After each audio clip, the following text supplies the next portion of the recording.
This podcast is dedicated to finding out what you need to do as basics when it comes to constructing your own home. The first thing that he has to do is to consider or think of what are the requirements of the house. Now, I did mention that these are some of the initial mistakes people make.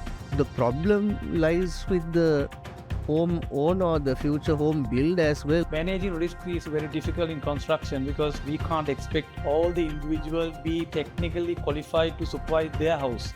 Buying an already built home and also building your own. Parallelly, you will have to go for a good land.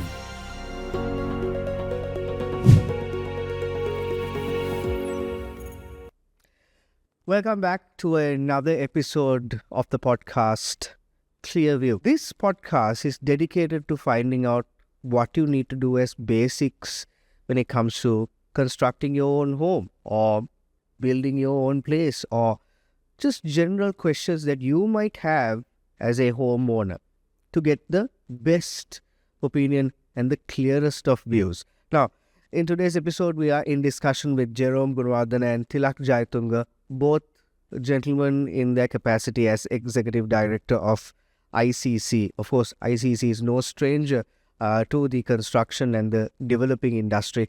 They are the leader. And we're so happy to have both gentlemen here with us in discussion. Let me ask you this question first.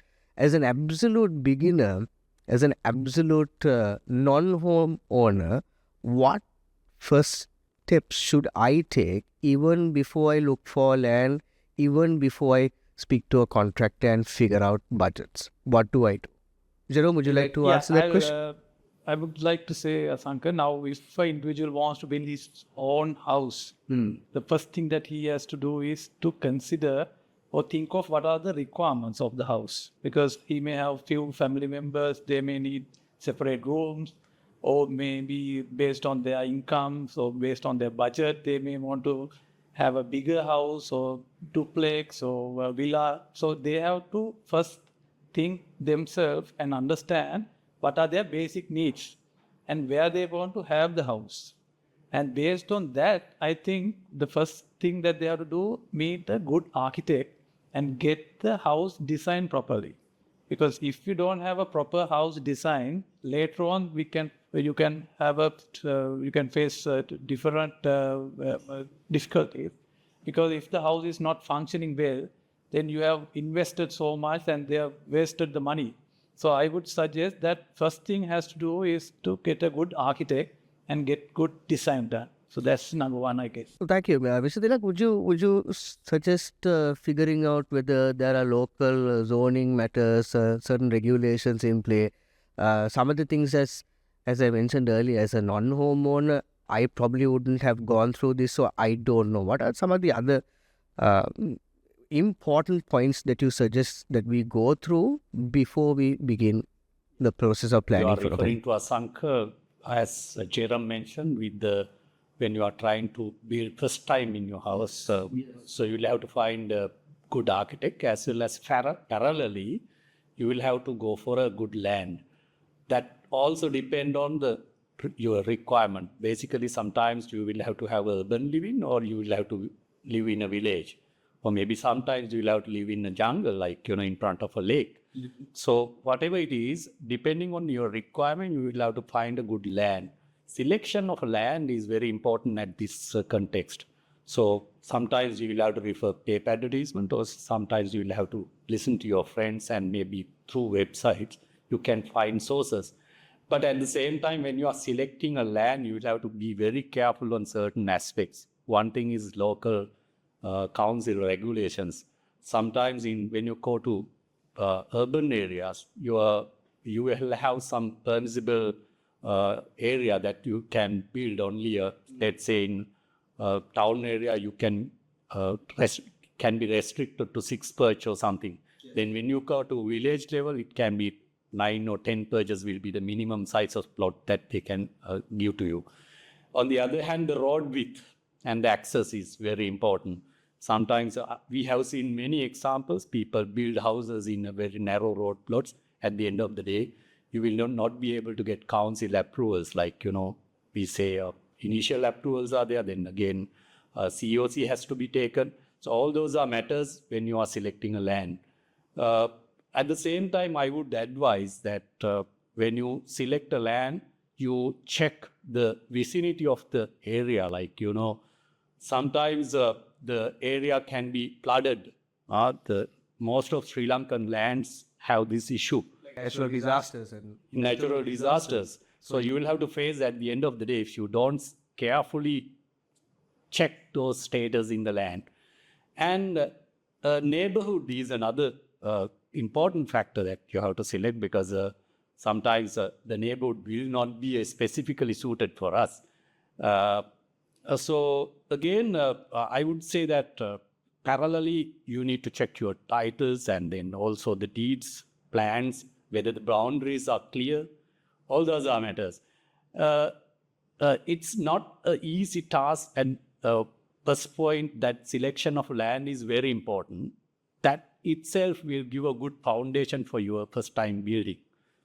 So that's what I want to say. Speaking of other matters, now, none of us are financially ready when we initially have the thought or the decision of, okay, we're going to build our first house or our home, or we're going to buy land.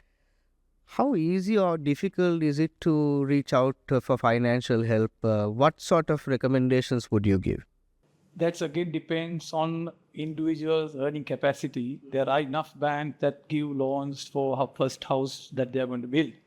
So depending on your income statement and depending on your requirements, depending on your budget, there are enough products available in the commercial banks that you can reach out and check and get registered yourself. And also, if you're going to build the house, this is the case. Otherwise, there are developers, there are contractors who do development like ICC, and they are offering some kind of a payment plan. So that is another way. If you want to buy or if you want to build your house, then you have to go through a bank and get an approval and get the loan.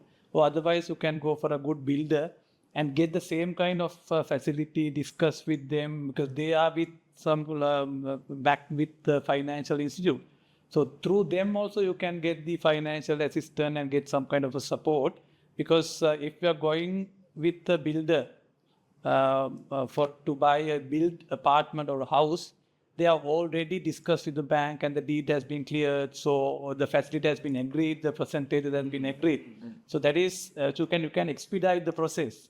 If you are as an individual go behind the bank and try to get these kind of things, then you have to go through the entire process.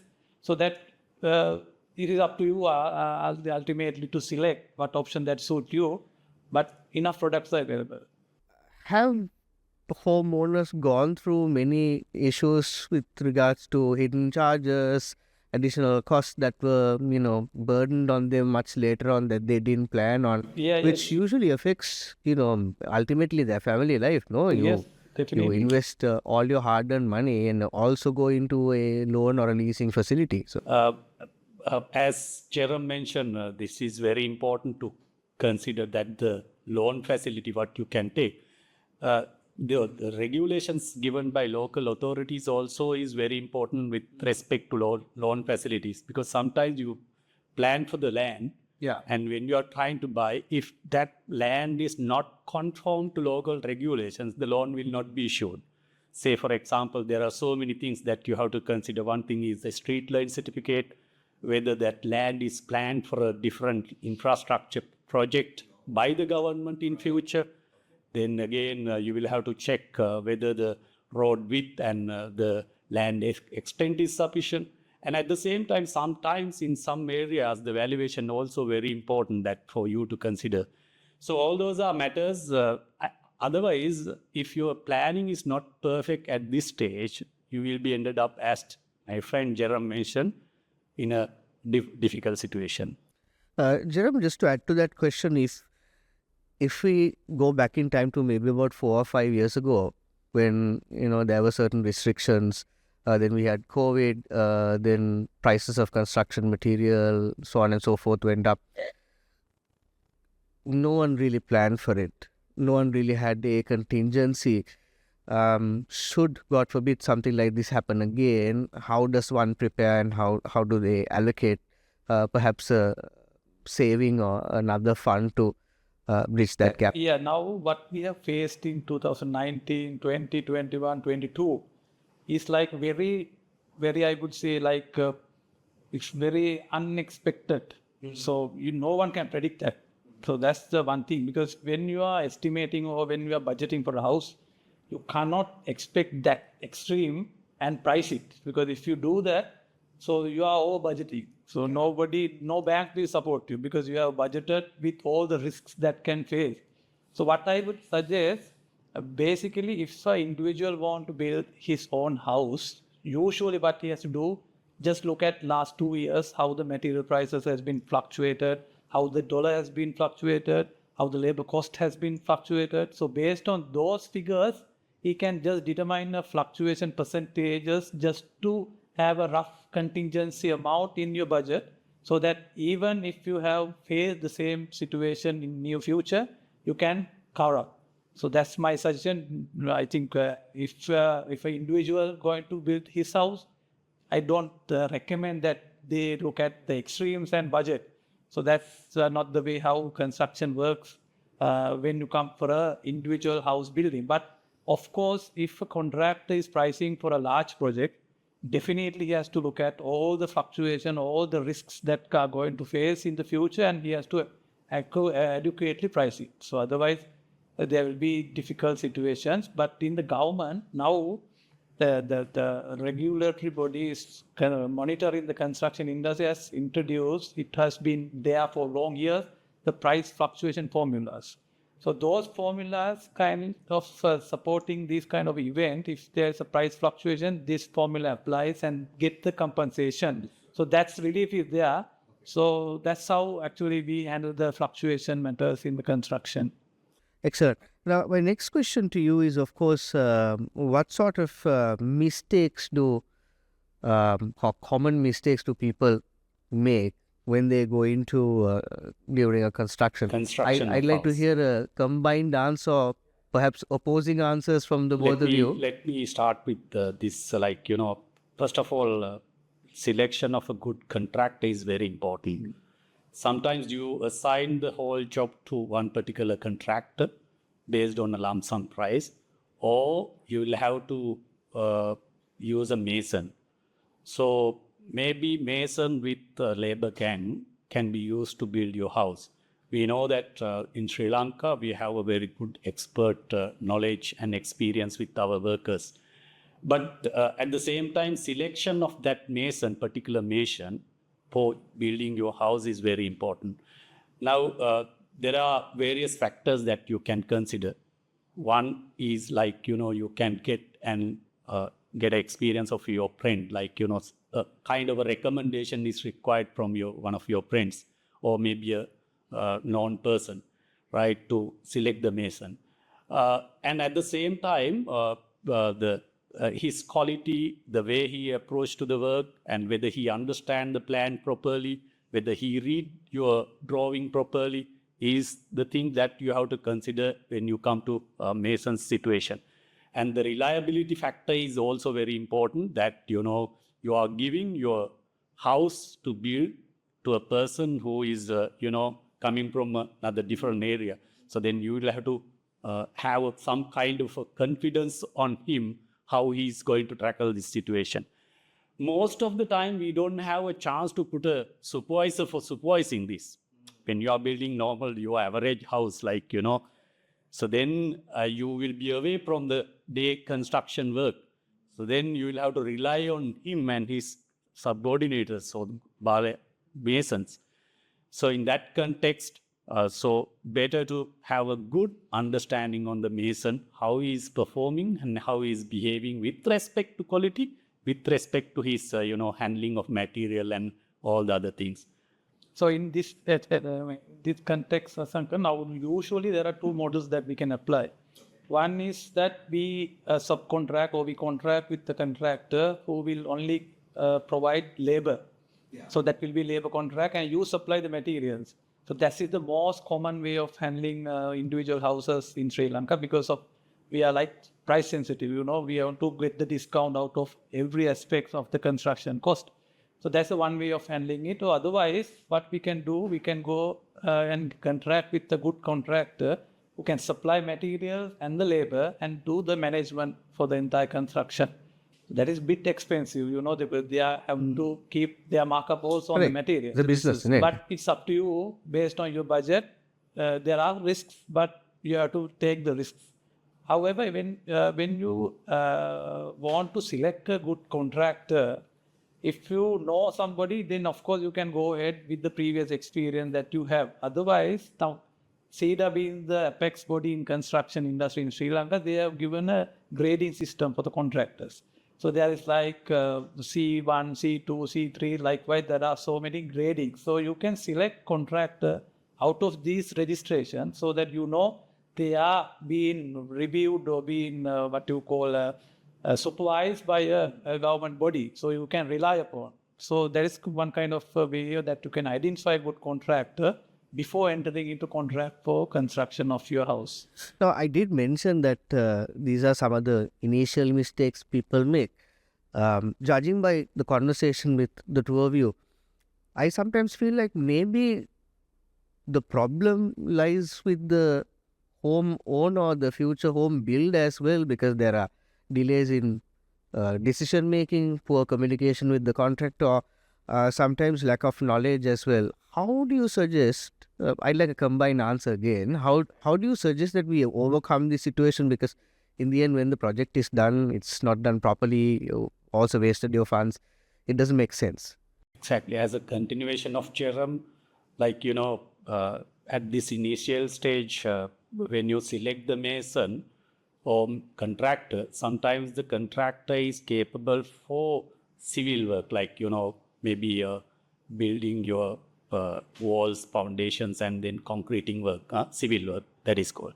But at the same time, there are so many other aspects of the house, like, you will have to have a good electrical person, and then also you will have to have a painter, maybe tiler. If the ordinary mason is not capable for those aspects, so you will have to hire them or outsource them in a different way. So the most of the time we face the problem of not getting the coordination among people. So tiler doesn't know how the mason is working, right? Maybe the electrician is not in all at the early stage. So that's where the decision making is delayed. So as the home builder, what you have to do is get in all your resources as early as possible to the person who is assigned the job. So that is very important. So decision making at the first level, at the same time, introduce and communicate them to at the first phase of the construction. Then they will understand what sort of a job they have. And sometimes you build the wall, but electrician has not come there. Then you will have to break the wall for certain, electrical fixtures. So these sort of things can be avoided if you have a proper coordination among all the stakeholders of your house building. And specifically, I would suggest that since the architect is the man who, initiate the plan or the building your house, get in all him for the throughout the period. Like, otherwise the map that he is trying to give to the house is not created among the mind of these people. So you have to transfer what architect think to the mind of the mason. So that is very important. So sometimes we pay to the architect and get him out, right? But throughout the construction, keeping him for the construction is very important. Jerome, do you agree with the same sentiment? I totally agree with you. So managing risk is very difficult in construction because we can't expect all the individual be technically qualified to supervise their house because there are a lot of professionals, right? We can't expect them to be qualified in supervising their own house. So the ideal way of handling this is to assign professional qualified consultant to look after your project. So that's how the bigger projects deal. However, we can't expect that level of having consultants for individual houses. So how we can tackle this issue is having a good architect So these architects they are all are consortium. They work with some other consultant like structural consultant, MEP consultant. So they work like consortium. So if you can identify a good architect who can design the house, also can support you with structural, also can support you with the MEP work, so that you can get a package, the fully designed package for electrical, mechanical, structural, and the full technical aspects that are required for the construction. So once you have these designs done properly, so I would say you are halfway through because you have everything done professionally, and then it is up to identify a good contractor to deliver it. As Tilak said, definitely there should be a good knowledge transferring from the architect to the mason. That's why usually architects is there until you hand over the project to the end user. That's the ideal way. But depending on the financial capabilities, sometimes architect service get limited only to the initial drawing, and thereafter the service is not continued. So that is not recommended, but it is what you call, it is based on the financial situation, financial level of the individuals. We can't sometimes expect that to be happen. So that's are the risks that we face, and the best way is to have good qualified people to manage the risks. When buying a ready-built house, now complete different conversation, what sort of legal documents, what sort of do's and don'ts must you follow as an aspiring homeowner? Yeah, this is very important factor. Another very important factor that we have to consider, like, titles, deeds, history of the land, history of this, maybe the building is very important to be considered. There usually lawyers go for 30 years of history, and by getting, data of the land. So that is very important to get the proper consultation from a lawyer. Other than that, as I mentioned earlier also for the land, so it is very important to consult the local council people to understand what sort of regulations are enforced to that particular area. Sometimes that land is reserved for various other projects. Maybe the front road there is a future plan for widening the front road. Yeah, that is where the street line or the building line is very important. So usually ordinary people, they think that the title clearance and the plan is enough for getting the land to their hand, but that is not enough. Getting the consultation from local council is also very important when you are buying with respect to legal aspects of things. Yeah. Similarly, Sankar, now that's one part, checking the documents. The other part is how confident you are with the developer or the builder, because you are going to buy a house which is already built. Nobody knows how the substructure is done. Nobody knows how the structure is done, whether the adequate reinforcement is being built inside. So nobody knows that. So this is the place where the reputation of the builder, reputation of the contractor plays the vital role. Because if the builder is qualified, having the most, the highest ranking in the construction industry, having the experience, have been delivered so many past projects. So this is where the qualification of the builder, qualification of the contractor matters. So if an individual wants to buy a house from a developer or from a contractor, the reputation then you can rely upon, because you don't have to check the structural stability because it is being taken care of already. So it is matter of just visiting maybe completed project and see the quality, the level of finisher. Because structure is already covered, nobody knows. So that's where the qualification of the contractor, the reputation of the builder matter to the individual buyer. Adding to Jerem's comments, I think then again, buyer has the right to ask for the drawings, or we call as-built drawings, right? What you have built and how you have built. Some kind of a certification from the structural engineer is required. At the same time, you as the individual buyer, you can walk around the area and check whether the soil condition in that area is okay or not. Because sometimes there are prolonged issues like, you build a house, maybe someone else has built a house in another land, right? So then after sometimes maybe 1 or 2 years, 3 years, the ground can be settled. So there you can see the vicinity of the area and see the other buildings, and maybe you can see some wells or some kind of holes are available, whether it is a field land or whether it is a properly compacted land or whatever. Usually we say that if it is a natural ground or existing ground, we say in Sinhala Pitipolo, right? If it is there, then you are much safer. But most of the time, if you are building on a marshy land, so you are going for a filling. So the contractor has to do a good filling with ensuring the compaction. So if it is not done properly, there are prolonged issues like, after 2-3 years, you will expect some kind of settlement. Then there are the crack appears. At the same time, you can walk around inside your building also, what you are going to buy, and see whether there are the cracks appeared or whether there is abnormal behavior of the building is appearing. For that, as Jerome mentioned, you can get a service of a qualified person if you are able to do is very important.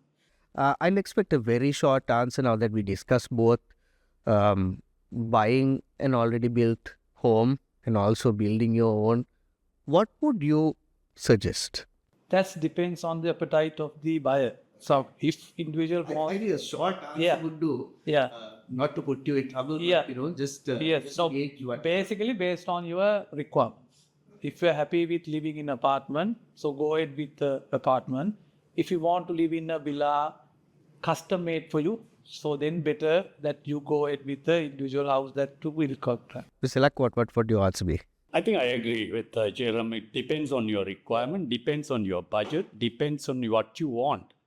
Sometimes you may like to go for a village level, and sometimes you want security. Another aspect is that if it is a gated community, sometimes you may prefer, right? So depending on your requirement, you can go for options. But at the same time, when you have another factor that if your lifestyle is very busy and you cannot attend properly to the building construction work, people go for the choice of, buying another house from someone else built. Of course, depending on your requirement and your lifestyle. Excellent. There you go. That was, of course, episode of Clearview with Jerome Gunawardena and Tilak Jayatunga, executive directors at ICC in their capacity, explaining to us as a new home owner or a home builder certain issues that you might face and how to, of course, overcome them, and at the onset not to go through these issues.